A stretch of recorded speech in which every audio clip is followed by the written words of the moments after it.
When Otto was captured, he expected fear, pain, even humiliation. What he didn't expect was the warm American meal placed in his hands. In that moment, he realized Germany had already lost. Section 1, The Captured Moment. December 17, 1944. Outside the village of Hansfeld, Belgium.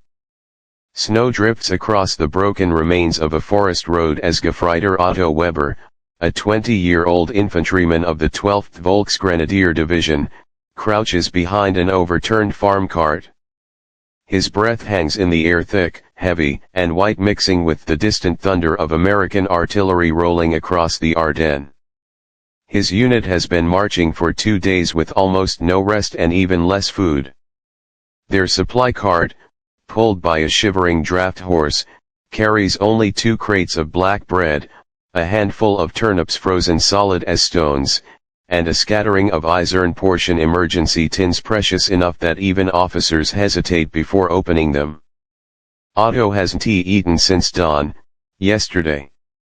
Now he presses a hand to his stomach as it growls loudly enough to embarrass him. He prays no one heard it. Around him, his comrades look equally worn, hollow faces beneath steel helmets, wool greatcoats stiff with frost, boots wrapped in rags to keep the cold from burning through thin soles.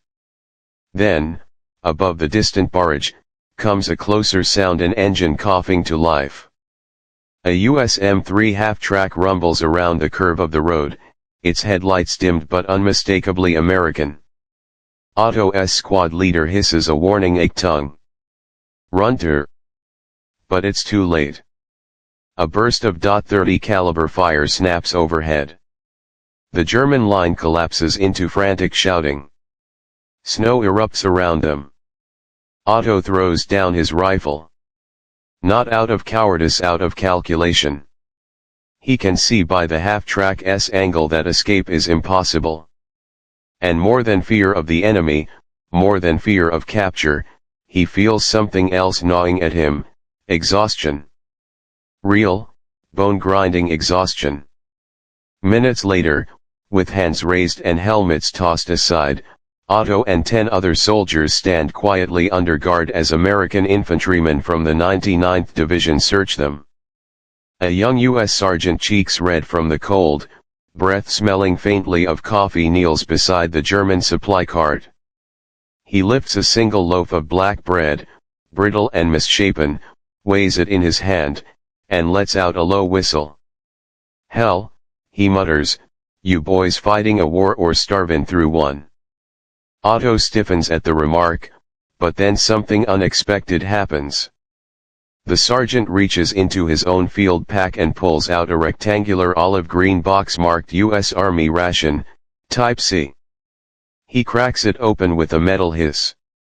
Inside are tins wrapped in wax paper, packets of crackers, a small chocolate bar, 3 cigarettes, even a pouch labeled instant coffee, add hot water.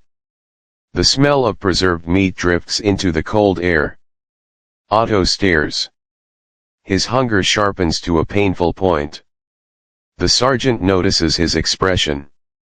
Go on, he says, nodding toward a pack of biscuits, and doin' us any harm, you talkin' one. Otto hesitates, unsure if it's a trick, unsure if accepting food from the enemy makes him weak, a traitor, or simply human. Another German private steps forward and takes the biscuit. He bites into it and for a moment his eyes flutter shut. The crunch echoes obscenely loud in the cold forest. Otto cannot help himself. He reaches for the chocolate bar. It's sweet. Sweeter than anything he's tasted since his mother rationed sugar back in Hamburg, 1942. For a heartbeat, the war seems to lift away, replaced by something heavy, shameful, and undeniable. The Americans eat like kings. And the Germans survive on scraps. As they march under guard toward a temporary POW collection point, Otto sees something he cannot unsee, the Americans unloading crates from a nearby truck. Stacks of them. Mountains of them. each stamped with the unmistakable U.S. Army quartermaster symbol. The guards joke casually as they unload their rations, complaining not about shortages, but about preferences. One soldier tosses a can into the snow. "Meat and beans again, I swear they're trying to drown us in this stuff." Otto looks from the discarded can to the scrawny, exhausted faces of his squad mates. Men who haven't seen meat in a week. Men who boil snow to stretch thin soup. Men whose belts are tightened one notch further every month. He feels a chill that has nothing to do with winter. If this is what the enemy's frontline soldiers eat, what must their factories be producing behind them, and how can Germany, with its starving cities and empty rail cars, possibly win against such abundance? The realization lands with a weight heavier than any artillery strike. As the column moves out, boots crunching through snow, Otto finally understands what his officers never admitted: Germany isn't just losing the war on the battlefield. It's losing it at the dinner table. Section 2, The First Taste of Defeat. December 17, 1944. Late afternoon. The snow grows heavier as Otto and the other prisoners trudge toward an abandoned barn the Americans have repurposed as a temporary gathering point. The wind bites through their threadbare coats, but the memory of that chocolate bar lingers on Otto's tongue like a ghost of warmth. Inside the barn, lanterns cast long, trembling shadows across wooden beams. American MPs sort prisoners into neat lines, checking weapons, confiscating knives, and collecting personal items. It is a surprisingly orderly process, nothing like the whispered horror stories German soldiers were told about American captivity. Otto's attention drifts to a pair of U.S. supply men carrying in two large crates. He recognizes the stenciled markings immediately: ration, Type K breakfast unit. Another pair follows with dinner units, then supper units, stacked almost carelessly, as if abundance itself has become a nuisance. A corporal from the 2nd Infantry Division flips open a crate with a crowbar. "Break these down and pass 'em out," he says. "HQ wants the POWs fed so they don't freeze on us tonight." Otto's breath catches. "There, feeding them." He glances at the men around him, skeptical eyes beneath dirty helmet liners, faces gaunt with weeks of poor rations. No one speaks, but they all share the same disbelief. A few minutes later, an MP hands Otto a waxed cardboard box. The label reads, U.S. Army Field Ration K Supper. He turns it over in his hands as though it might vanish. Inside he finds a tin of pork loaf, 3 hardtack biscuits, a small pouch of powdered lemonade, a pack of 4 cigarettes, a piece of chewing gum, a bar of D-ration chocolate. The smell of preserved meat escapes the moment the tin peels open. It fills the barn, faint but unmistakable, rich, savory, foreign. Around him, German soldiers exchange stunned looks. Some sniff their rations suspiciously, as if expecting poison. Others tear into them with desperate hunger. Otto breaks a biscuit in half. It snaps cleanly dry, crisp, dense. Nothing like the stale, crumbly Schwarzbrot he has grown used to. He chews slowly, savoring a texture that feels engineered rather than improvised. Across from him, an older soldier from the 277th Volksgrenadier Division whispers under his breath, "Mein Gott, they feed this to every man, even privates." His voice trembles between awe and despair. Otto nods silently. A younger American guard overhears and smiles faintly. "Heck," he says, adjusting his helmet strap, "this ain't even the good stuff. You should see what shows up when the cooks get real fires goin'. Bacon, eggs, flapjacks, the whole deal." A ripple passes through the captured Germans, part disbelief, part reverence, part dread. Otto cannot look away from the American. The man's uniform is clean, heavy, warm. His boots are well oiled.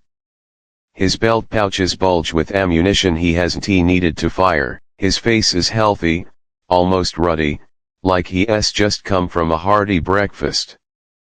A breakfast Otto cannot remember having in months. He tries the lemonade powder, mixing it with melted snow in his canteen cup. The taste is electric sweet, tart, invigorating. His tongue tingles with flavors he hasn't experienced since childhood. For the first time since capture, his stomach no longer aches. But the relief carries an aftertaste of something bitter. Shame. Not shame at being captured. Many veterans have fallen prisoner and survived with honor. No, this shame comes from a deeper place, a place Germany never speaks of. A truth hidden behind propaganda broadcasts claiming the Reich is strong, its people well fed, its supply lines unbroken. Otto realizes now that every one of those broadcasts was a lie. Here, in a wooden barn in Belgium, surrounded by enemies who hand out food with no more concern than passing out leaflets, he sees the truth for the first time: Germany is starving. America is not. The difference is not a matter of luck or generosity. It is a matter of industrial might, of factories the Germans cannot bomb fast enough, fields they cannot reach, ships they cannot sink, and railroads they cannot disrupt. The Americans treat food the way the Germans treat ammunition, a resource expected to be unlimited. One prisoner closes his eyes as he chews, whispering something Otto almost cannot hear: if this is what they give us, what do they give their own? Otto doesn't have an answer. The barn creaks as the storm outside gathers strength. A lantern flickers. Somewhere outside, an American truck backfires. The war continues, relentless and impersonal. But inside Otto's mind, something has shifted irrevocably.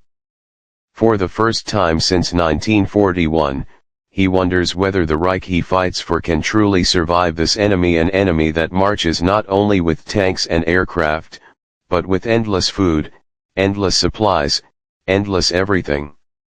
And as he folds the empty ration box, Otto feels the stirrings of a realization so profound it terrifies him: Germany has already lost. Its soldiers just haven't been told yet. Section 3, The Quiet Collapse. December 18, 1944. Pre-dawn darkness. The storm has eased, leaving the Ardennes hushed beneath a blanket of fresh snow. Inside the barn, faint breaths rise like steam from the sleeping German prisoners, their bodies bundled together for warmth.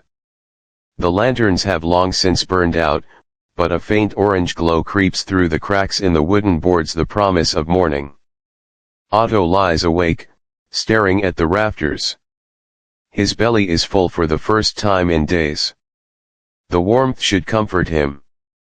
But instead, the feeling gnaws at him like guilt. He thinks of his brother fighting in East Prussia, of his mother waiting in a Hamburg apartment where food lines stretch for blocks. He thinks of the ration cards, the watery stews, the saccharin tablets that taste like chemicals instead of sugar. How many in Germany tonight would kill for what the Americans consider a bare minimum field meal? He closes his eyes, but sleep refuses him. Bootsteps crunch outside, steady, confident, well-fed footfalls. The door swings open with a gust of cold air. 2 American MPs enter, stamping snow from their boots. The prisoners stir. Up and at 'em, one calls. Chow line forms outside. Chow line. The phrase itself feels alien, almost absurd. Germans don't form chow lines. They ration, they scrape, they endure. They stretch a single tin of meat over 3 days. They boil potatoes until the skins dissolve. But the Americans, they serve meals.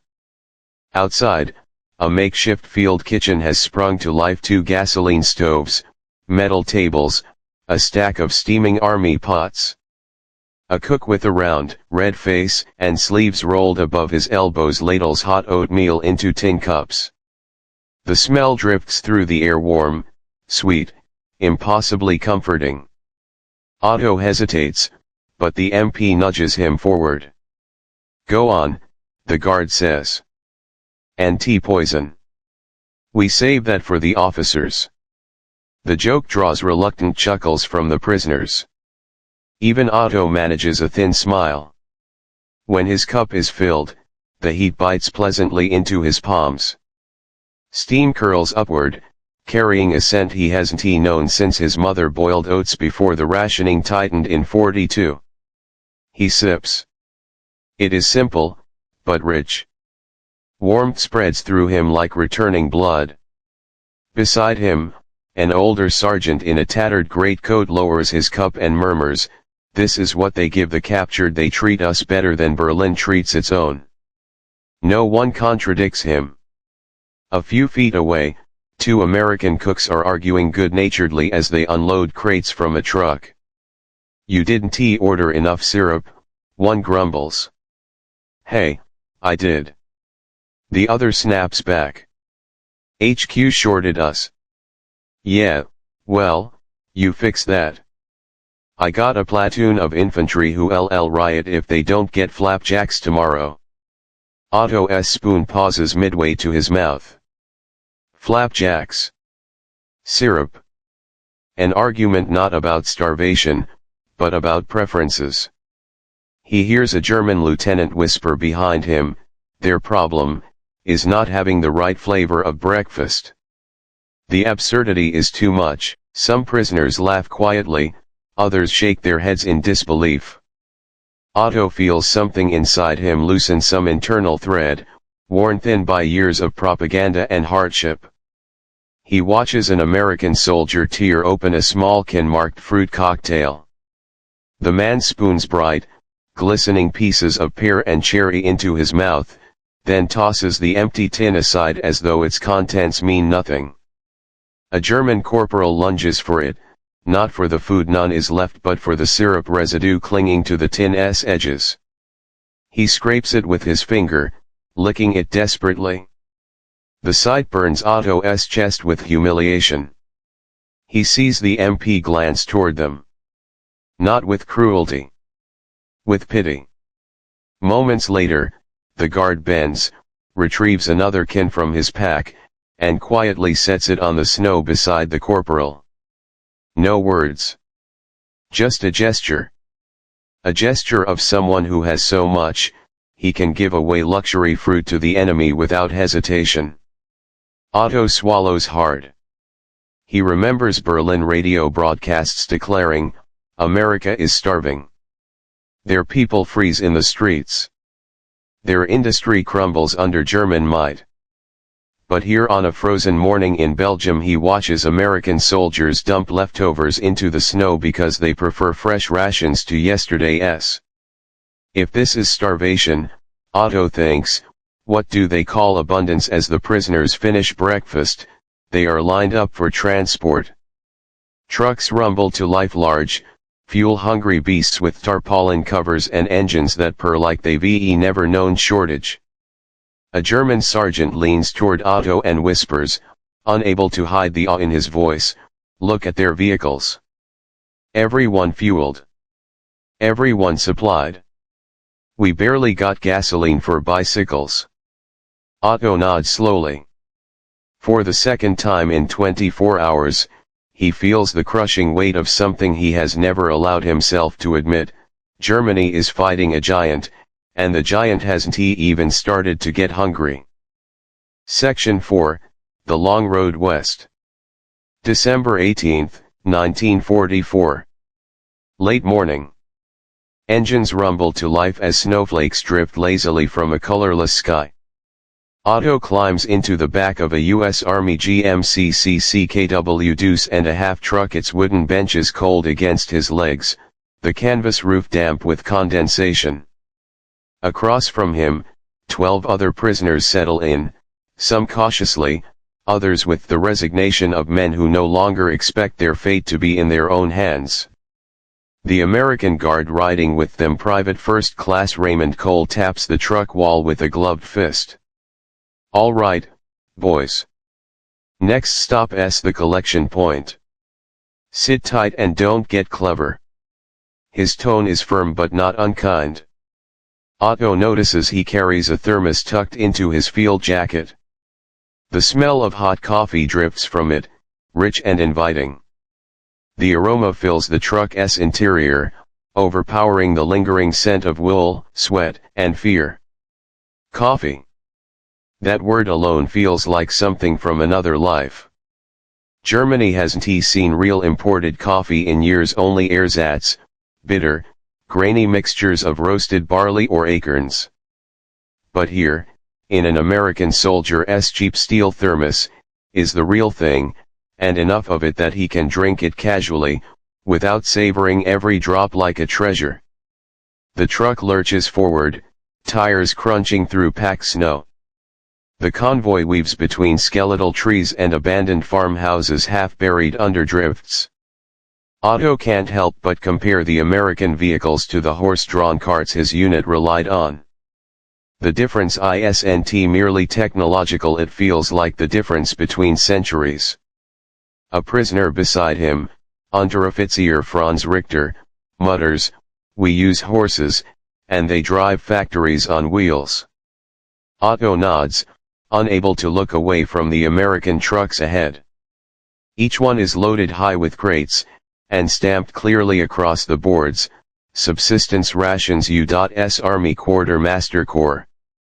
Stacks upon stacks. Enough to feed an entire regiment. Enough to feed the dozen starving villages the Germans marched through on their way to the front. The convoy passes a small American outpost, a ring of sandbags, a radio mast, 2 tents, and a makeshift kitchen under a tarp where a cook is stirring a pot the size of a barrel. Steam rolls out in thick, inviting clouds. As they pass, an American NCO shouts to the cook, "Save some of the stew for able company. They'll be back from patrol hungry." Hungry. In German units, hungry didn't describe a temporary condition, it described a way of life. The truck ahead hits a rut, jostling everyone. Otto grips the bench to steady himself. Outside, he catches glimpses of American soldiers hauling fresh firewood, unfreezing water barrels, unloading more crates of rations from yet another truck. The abundance is everywhere. And it isn't just the food. It's the efficiency. The organization. The sheer scale of the U.S. logistical machine, operating even here in the middle of a dense winter forest like a well-rehearsed performance. Richter breaks the silence again, voice low. "Do you know what our officers said last week, that we would live off captured Allied supplies?" He shakes his head slowly, incredulously. "They believed the enemy would feed us." Another prisoner snorts bitterly. "Turns out they were right. Just not the way they meant." Soft laughter ripples across the truck, dark, tired, but real. The convoy slows as they approach a crossroads where American MPs direct traffic with confident, easy gestures. 2 jeeps idle nearby, radios crackling. A column of U.S. infantry crosses the road, their gear immaculate, their movements brisk despite the cold. One soldier, chewing gum, tosses a half-eaten ration bar to another. The wrapper glints gold in the sunlight before sinking into the snow. A German private watches it fall and whispers, almost reverently, "Chocolate," and they throw it away. Otto feels the words like a punch in the stomach. The truck turns left, heading toward a larger road. As they roll forward, a row of American supply depots comes into view, long tents, open crates, mountains of fuel drums stacked 3 meters high. Forklifts dart between them like mechanical insects. Everything is moving, everything organized, everything plentiful. The scale of it stuns him. The Reich had promised its soldiers that America was soft, decadent, incapable of sustaining a long war. Yet here, in the midst of winter, in a combat zone, the Americans move supplies with the ease of a nation wealthy enough to waste. Cole finally unscrews his thermos and takes a long drink. Catching Otto's glance, he pauses, then tilts the thermos slightly. "You want some it&t whiskey, but it'll warm you up." The offer is so unexpected that Otto doesn't answer at first. Cole shrugs and sets the thermos within reach anyway. Otto stares at it. At the coffee. At the generosity. He doesn't reach for it, not yet. But the gesture itself shakes him more deeply than a dozen artillery barrages. Because it confirms the truth forming in his mind: the Americans can afford compassion. Germany can barely afford survival. As the convoy rolls west toward the main POW camp, Otto grips the bench with numb fingers, watching the American war machine pass by in motion: endless trucks, endless supplies, endless fuel, endless food. And with every mile, his understanding grows clearer, heavier, and more irreversible: this war will not be won by courage or ideology. It will be won by those who can feed their armies. Section 5, The Realization. December 18, 1944. Early afternoon. The convoy crests a gentle rise in the forest road, rolling toward a sprawling American encampment spread across a snowy field. Smoke curls lazily from stovepipes jutting through tent roofs. Trucks, jeeps, ambulances, and fuel tankers form neat rows like pieces on a giant board. The operation hums with life-organized chaos under a gray winter sky. As Otto steps down from the truck, the cold grips him again, reminding him of his thin wool coat and patched trousers. But it's not the cold that steals his breath this time. It's the sight of the camp's supply dump. Rows of crates stretch farther than he can count, stacked chest high, wrapped in canvas, labeled in crisp stenciled print: rations, field, Type C meat component. B unit, breakfast. U.S. Army Quartermaster Corps. To the right, more stacks, fuel high octane. Ammunition .30 cal coffee roasted and ground. And then another row, sugar 25 lbs potato flakes bulk. Meat, frozen, handle with care. Otto's heart sinks. Frozen meat. Here. In winter. Delivered to the front as if it were nothing more than routine. A German sergeant beside him whispers, voice trembling, "They have more food in this one field than the entire 7th Army has had for weeks." A nearby American forklift whines as it lifts yet another pallet of rations. The driver waves cheerfully to a passing infantry squad. "Fresh stuff came in this morning. Get it while it's hot," he shouts. Hot. Hot meals are a distant memory for most German units. They live on thin soups, month-old bread, potatoes when lucky, ersatz coffee, and whatever they can scrounge from abandoned farms or requisition from terrified civilians. As Otto watches, a team of American cooks hefts a massive metal drum off a truck. They pry it open, revealing bright orange slices suspended in syrup-canned peaches. Several of the cooks cheer at the sight. One of them laughs, "Man, the Krauts don't know what they're missin'." Otto forces himself to look away. The luxury feels almost obscene. He remembers the last days before his capture, marching through villages where children begged German soldiers for crumbs, where mothers boiled the same potato skins twice to stretch a meal. Where even officers had stopped pretending that supply trains would arrive. Now, staring across an open field filled with mountains of food, he feels the contrast like a blade pressed to his throat. As the prisoners are lined up for processing, an American lieutenant strides down the line. His uniform is pressed, his boots polished, his belt buckle shining. He stops occasionally to speak with prisoners in halting German.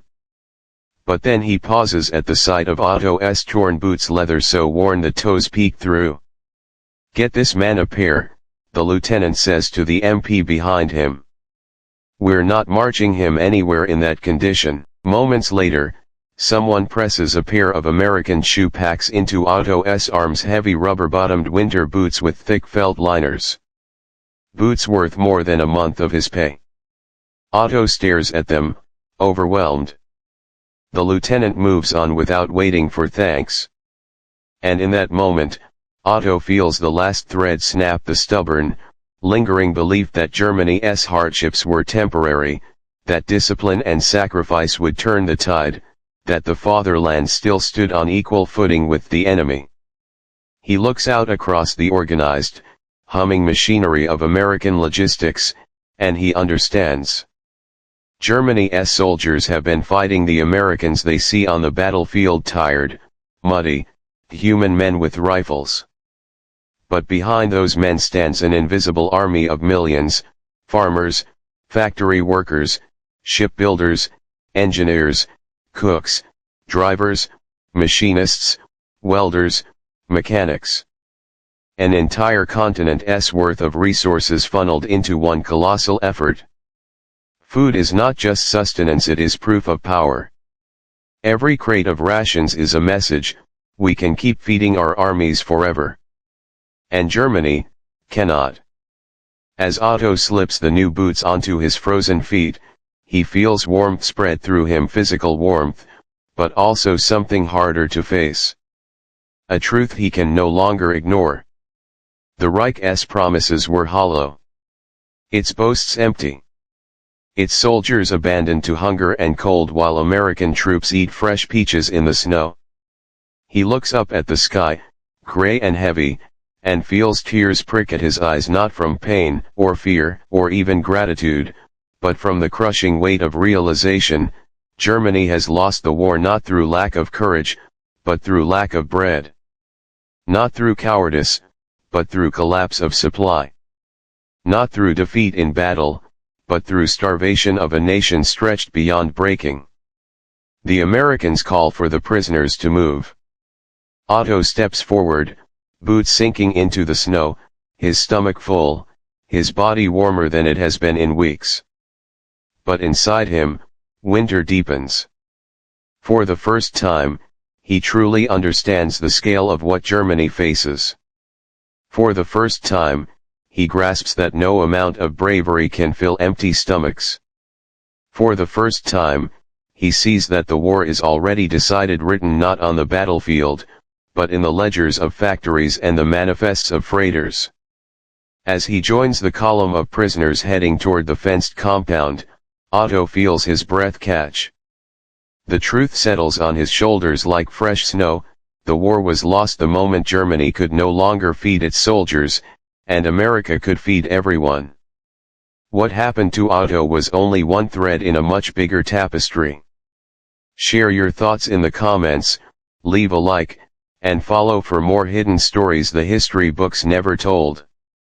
Richter breaks the silence again, voice low. "Do you know what our officers said last week? That we would live off captured Allied supplies." He shakes his head slowly, incredulously. "They believed the enemy would feed us." Another prisoner snorts bitterly. "Turns out they were right. Just not the way they meant." Soft laughter ripples across the truck, dark, tired, but real. The convoy slows as they approach a crossroads where American MPs direct traffic with confident, easy gestures. Two jeeps idle nearby, radios crackling. A column of U.S. infantry crosses the road, their gear immaculate, their movements brisk despite the cold. One soldier, chewing gum, tosses a half-eaten ration bar to another. The wrapper glints gold in the sunlight before sinking into the snow. A German private watches it fall and whispers, almost reverently, "Chocolate," and they throw it away. Otto feels the words like a punch in the stomach. The truck turns left, heading toward a larger road. As they roll forward, a row of American supply depots comes into view. Long tents, open crates, mountains of fuel drums stacked 3 meters high. Forklifts dart between them like mechanical insects. Everything is moving, everything organized, everything plentiful. The scale of it stuns him. The Reich had promised its soldiers that America was soft, decadent, incapable of sustaining a long war. Yet here, in the midst of winter, in a combat zone, the Americans move supplies with the ease of a nation wealthy enough to waste. Cole finally unscrews his thermos and takes a long drink. Catching Otto's glance, he pauses, then tilts the thermos slightly. "You want some &T whiskey, but it'll warm you up." The offer is so unexpected that Otto doesn't answer at first. Cole shrugs and sets the thermos within reach anyway. Otto stares at it. At the coffee. At the generosity. He doesn't reach for it, not yet. But the gesture itself shakes him more deeply than a dozen artillery barrages. Because it confirms the truth forming in his mind: the Americans can afford compassion. Germany can barely afford survival. As the convoy rolls west toward the main POW camp, Otto grips the bench with numb fingers, watching the American war machine pass by in motion. Endless trucks, endless supplies, endless fuel, endless food. And with every mile, his understanding grows clearer, heavier, and more irreversible: this war will not be won by courage or ideology. It will be won by those who can feed their armies.